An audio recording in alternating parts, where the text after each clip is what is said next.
प्रणाम विद्यार्थी मित्रों। माधव विद्या संकुल ऑनलाइन टीचिंग में आप सौ विद्यार्थी मित्रों हार्दिक स्वागत है।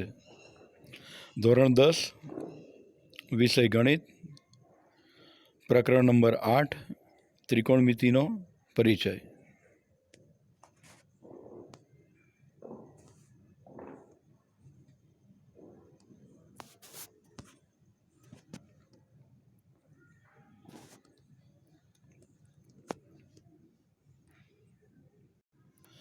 સૌથી પહેલાં તો ત્રિકોણમિતિ એટલે શું, બરાબર છે?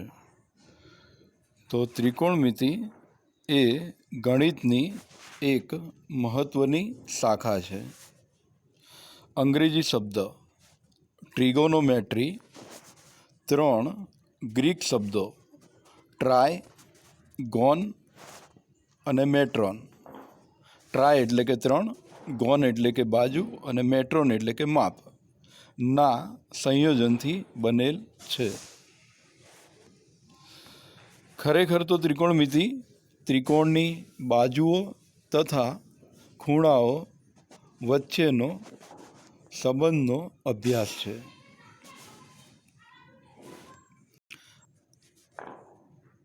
આ પ્રકરણમાં આપણે કાટકોણ ત્રિકોણના લઘુકોણોની સાપેક્ષમાં રહેલી ત્રિકોણની બાજુઓના ગુણોત્તરો વિશે ચર્ચા કરીશું. આપણે તેને ખૂણાઓ માટેના ત્રિકોણમિતિય ગુણોત્તર કહીશું. આ ગુણોત્તરનો વિસ્તાર બીજા ખૂણાઓ માટે પણ કરી શકાય છે. છતાં પણ આપણે અહીં ચર્ચા ફક્ત લઘુકોણ સુધી જ સીમિત રાખીશું. આપણે અહીં 0 અને 90° માપના ખૂણાઓના ત્રિકોણમિતિય ગુણોત્તરો પણ વ્યાખ્યાયિત કરીશું, તેમજ કેટલાક વિશિષ્ટ ખૂણાઓ માટેના ત્રિકોણમિતિય ગુણોત્તરો મેળવીશું. બરાબર છે? હવે આગળ ત્રિકોણમિતિય ગુણોત્તરો. તો મિત્રો, અહીં તમને આકૃતિમાં દેખાય છે એ પ્રમાણે આકૃતિમાં દેખાય છે કે ત્રિકોણ ABC છે અને એમાં ખૂણો B કાટખૂણો છે. બરાબર છે? એટલે કહી શકાય કે કાટકોણ ત્રિકોણ ABC લઈએ જેમાં B કાટખૂણો હોય. અહીં ખૂણો CAB નિશાન કરું છું. CAB એટલે કે આ ખૂણો, એને ખૂણો A કહેવાય. અને ખૂણો ACB એને માટે આપણે બીજો કલર પસંદ કરીએ એટલે વધારે ખબર પડે. ACB એટલે એક બ્લુ લાઇનનો જે ખૂણો છે એ ખૂણો A છે અને રેડ લાઇન છે એ ખૂણો C છે. એને ખૂણો ACB પણ કહેવાય અને BCA પણ કહેવાય. બરાબર? એ બંને ખૂણા લઘુકોણ છે. એટલે કે કાટકોણ ત્રિકોણમાં કાટખૂણા સિવાયના બાકીના 2 ખૂણા 90થી ઓછું માપ હોય એટલે લઘુકોણ કહેવાય.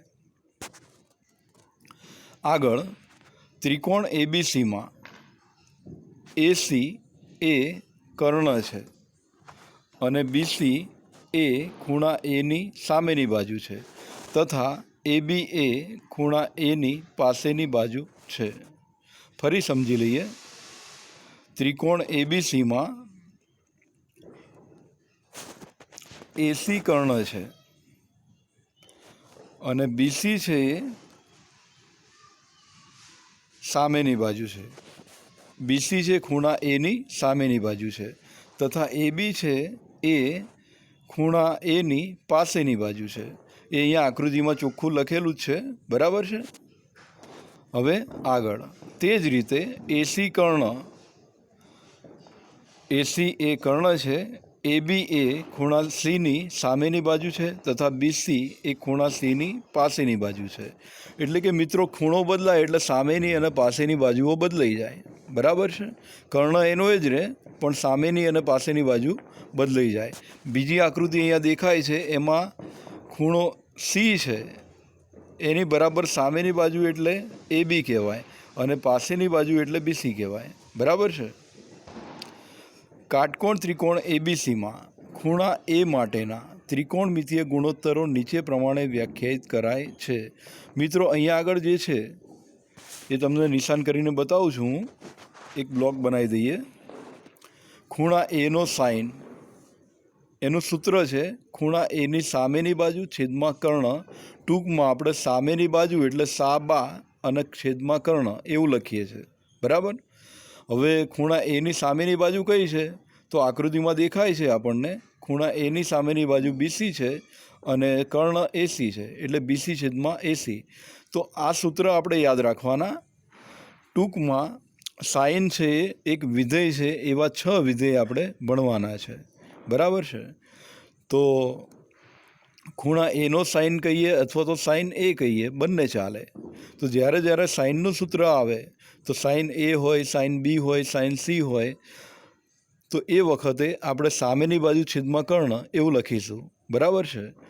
BC AC એ તો બદલાયા કરે, જેવો ખૂણો બદલાય એ પ્રમાણે પછી લખી દેવાનું. બરાબર. તો ટૂંકમાં યાદ રાખવાનું, ખૂણા એનો સાઇન અથવા તો સાઇન એ બરાબર સામેની બાજુ છેદમાં કર્ણ.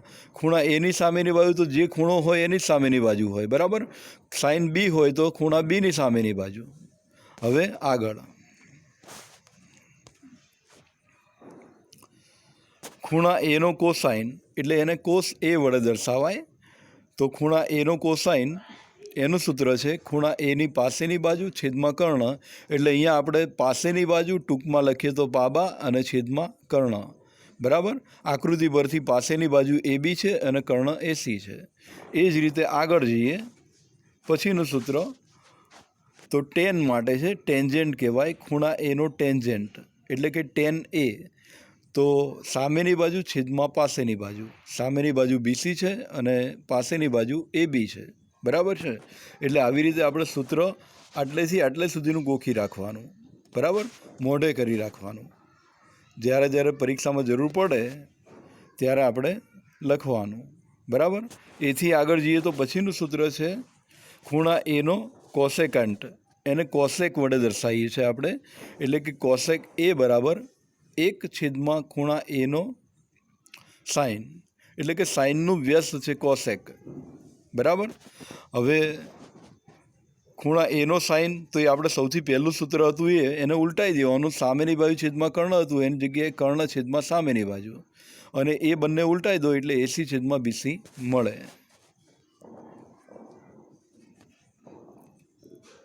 એથી આગળ જઈએ તો પછીનું સૂત્ર છે ખૂણા એનો સેકન્ટ. એને સેક વડે દર્શાવાય છે. પહેલાં 3 અક્ષર SEC એટલે કે સેક. સેક એ બરાબર 1 છેદમાં ખૂણા એનો કોસાઇન. એટલે કે કોસનું વ્યસ્ત કોસ છે એનું વ્યસ્ત સેક થાય. બરાબર. સેકન્ડ છે એ કોસાઇનનું વ્યસ્ત છે. એટલે એ સૂત્ર પણ આપણે બીજા નંબરનું હતું એ ઉલટાઈ નાખવાનું.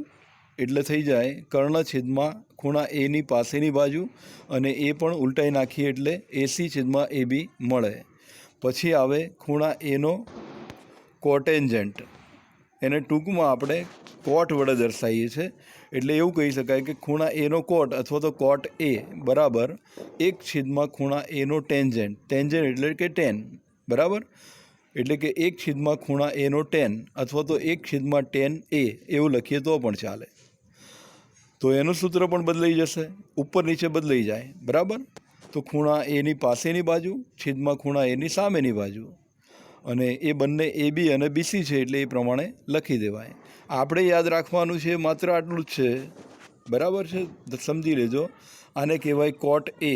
બરાબર શું? તો ખૂણા એની પાસેની બાજુ છેદમાં ખૂણા એની સામેની બાજુ. એટલે ટૂંકમાં લખીએ ત્યારે આપણે પાબા છેદમાં સાબા એવું લખી દઈએ છીએ. બરાબર. અને એ ચાલે છે, વેલિડ ગણાય છે. એટલે ટૂંકમાં યાદ રાખવા માટે ઇઝી પડે. હવે એથી આગળ જોતાં પહેલાં આપણે ફરી રિપીટ કરી લઈએ.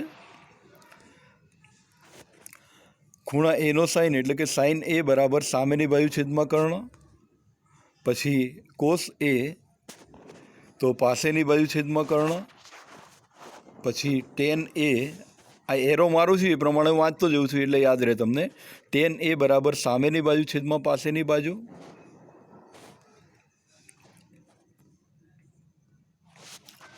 પછી tan A બરાબર સામેની બાજુ છેદમાં પાસેની બાજુ, પછી કોસેક A બરાબર કર્ણ છેદમાં સામેની બાજુ, પછી sec A બરાબર કર્ણ છેદમાં પાસેની બાજુ.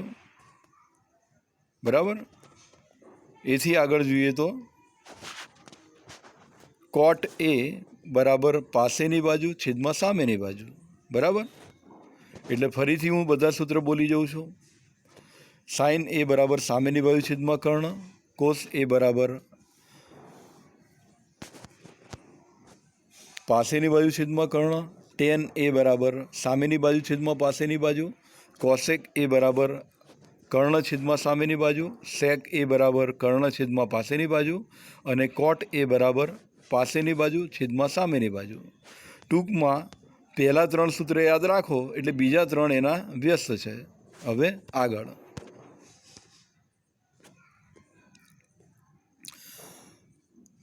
ઉપરોક્ત વ્યાખ્યાયિત ગુણોત્તર ટૂંકમાં sin A, cos A, tan A, cosec A, sec A અને cot A સ્વરૂપે લખાય છે. બરાબર. એ મેં તમને શરૂઆતમાં સમજાવી દીધું. અહીં ગુણોત્તરો cosec A, sec A, cos A અને cot A અનુક્રમે sin A, cos A અને tan A ના વ્યસ્ત છે. એટલે ફરી સમજી લઈએ. cosec A છે એ sin A નું વ્યસ્ત છે, sec A છે એ cos A નું વ્યસ્ત છે, અને cot A છે એ tan A નું વ્યસ્ત છે. હવે એ છે એ ખૂણો છે. માનો કે અહીંયા cosec A ની જગ્યાએ cosec B હોય તો sin B લખવાનું. બરાબર. એનો વ્યસ્ત લખીએ ત્યારે. બરાબર. હવે આગળ હવે બીજા આંતરિક સૂત્ર છે. tan A બરાબર શું? તો tan A બરાબર સામેની બાજુ છેદમાં પાસેની બાજુ તો આપણને ખબર છે. બરાબર. હવે એમાં સામેની અને પાસેની બાજુને કર્ણ વડે આપણે ભાગાકાર કરીએ AC વડે, તો BC છેદમાં AC એ તો સાઇનનું સૂત્ર છે, અને AB છેદમાં AC એ કોસનું સૂત્ર છે. એટલે આપણને એક સૂત્ર મળે એના ઉપરથી કે tan A બરાબર શું થાય? તો tan A બરાબર આપણે આટલું જ યાદ રાખવાનું, tan A બરાબર sin A upon cos A. બરાબર. એ છે એ ખૂણાનું માપ છે. ખૂણા તરીકે થીટા, આલ્ફા, બીટા, ગેમા એવા મૂળાક્ષરો પણ આવી શકે છે. બરાબર. tan A છે એની જગ્યાએ tan B હોય તો tan B બરાબર sin B છેદમાં cos B લખાય. હવે ટેનનું વ્યસ્ત કોટ છે એટલે કે કોટનું સૂત્ર ઊંધું થઈ જાય. cot A બરાબર cos A છેદમાં sin A. બરાબર. આમ કાટકોણ ત્રિકોણમાં રહેલા લઘુકોણના ત્રિકોણમિતીય ગુણોત્તરો ત્રિકોણના ખૂણાઓ તથા બાજુઓની લંબાઈ વચ્ચેનો સંબંધ દર્શાવે છે.